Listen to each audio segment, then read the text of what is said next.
Je disais, attendez, je vais mettre ça. Voilà. Voilà, parce que ça. Donc, c'est le journal, la Tribune des Travailleurs, le journal d'un parti qui s'appelle Parti ouvrier indépendant démocratique. Et c'est un hebdomadaire, et ça fait 4 semaines que nous titrons sur l'Algérie. Pourquoi?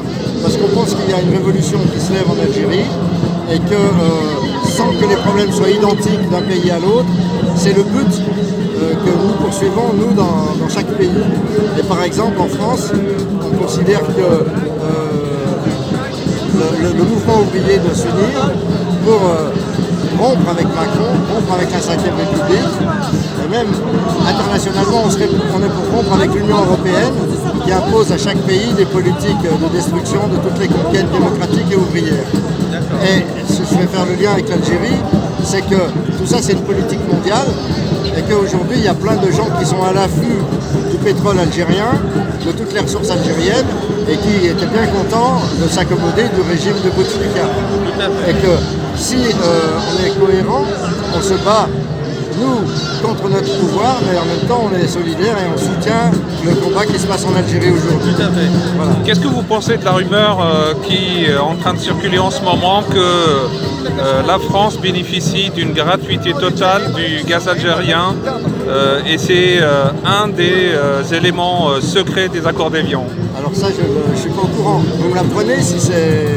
Enfin, la rumeur, je ne la connaissais pas, mais pourquoi pas? Pourquoi pas? D'accord. Avec les dirigeants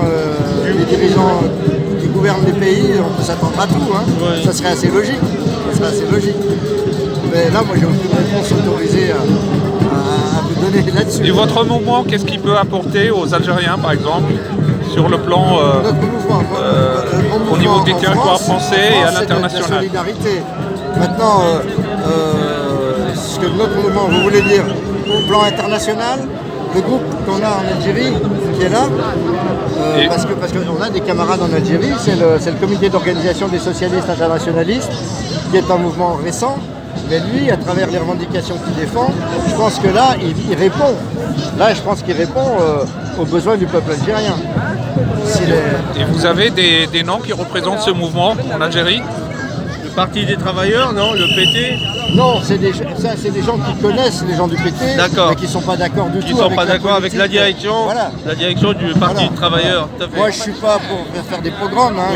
Quand j'ai vu Louisa Hanoun qui s'est fait jeter dans la manifestation, je me suis dit, après la vie qu'elle a eue de militante, c'est malheureux d'en être descendu là. Quoi. C'est vraiment triste. Le souci, c'est que tout le monde était complice avec ces 20 ans de Bouteflika. C'est pour ça qu'il y a ces gens qui se dégagent aujourd'hui pour l'indépendance. Et il y a la base qui n'est pas d'accord avec le sommet. Et en particulier au niveau du syndicat, au niveau du GTA, de manière à rendre... Voilà. Et ce qui se passe en Algérie en ce moment avec la direction du GTA, je ne dirais pas que c'est la même chose en France parce que c'est pas violent. Enfin, oui, je sais qu'il y a une milice, pas autant, mais bon. Là, j'ai des Algériens qui m'ont dit que le dirigeant du GTA, il avait une milice qui... bon, on n'en est pas encore là en France, mais en France aujourd'hui, ils sont dans les cabinets ministériels. Tout à fait. Dans la journée, ils font des manifestations contre la réforme des retraites, et puis en réalité, ils sont en train de l'élaborer avec Macron dans les bureaux. Ouais, dans les coulisses. Voilà, donc sur le fond, c'est la même chose, il faut la rupture avec ces politiques de direction syndicale. Vous savez que le président de l'UJTA en Algérie est un des milliardaires, un élément de la bande organisée. Et il paraît que c'est un des grands milliardaires d'Algérie et il préside un organisme de travailleurs. Vous le savez ça ou non? Sidi Saïd, il est là depuis plus de 20 ans, il est là depuis 24 ans. Et, moi ce que je sais c'est qu'il y a quelques jours, il y a peut-être 4-5 jours, il devait y avoir devant tous les sièges de l'UGTA des rassemblements de syndiqués pour la rupture et pour dégager la direction de l'UGTA. D'ailleurs, il y a plusieurs fédérations syndicales qui se détachent de l'UGTA. Qui commencent à se détacher du GTA. Et ça, c'est un mouvement. Et vous avez la même chose en Afrique du Sud. Vous savez, il y avait eu un massacre de mineurs à Marikana, dans les mines, je sais pas quoi, diamants, je sais pas quoi. Et qui c'est qui avait commandé le massacre? C'était un dirigeant gouvernemental qui était issu du mouvement ouvrier, du mouvement syndical. les étudiants ont été réprimés en Afrique du Sud par un ministre qui était un ministre communiste. Vous voyez? Donc on a les mêmes problèmes partout.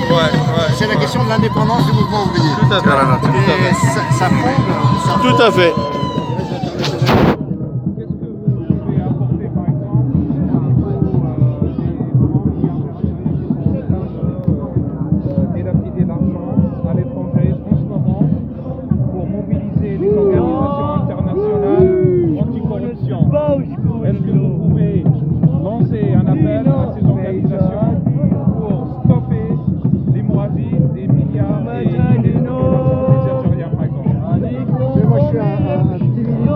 De journaux, je sais, je ne peux pas vous dire exactement ce qu'on peut faire, mais moi je vous invite à prendre contact avec nous, avec notre parti, et d'engager des discussions. Et eux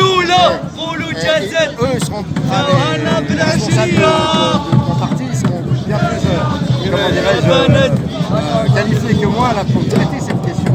Est-ce que vous pouvez dire votre nom? Non. Oui. Moi, je m'appelle Jean-Claude. Jean-Claude comment? Je sais, non, j'ai pas envie de me mettre sur les réseaux, j'ai pas envie de. Je cherche pas la publicité personnelle. Je peux vous dire que je suis en retraité de l'enseignement.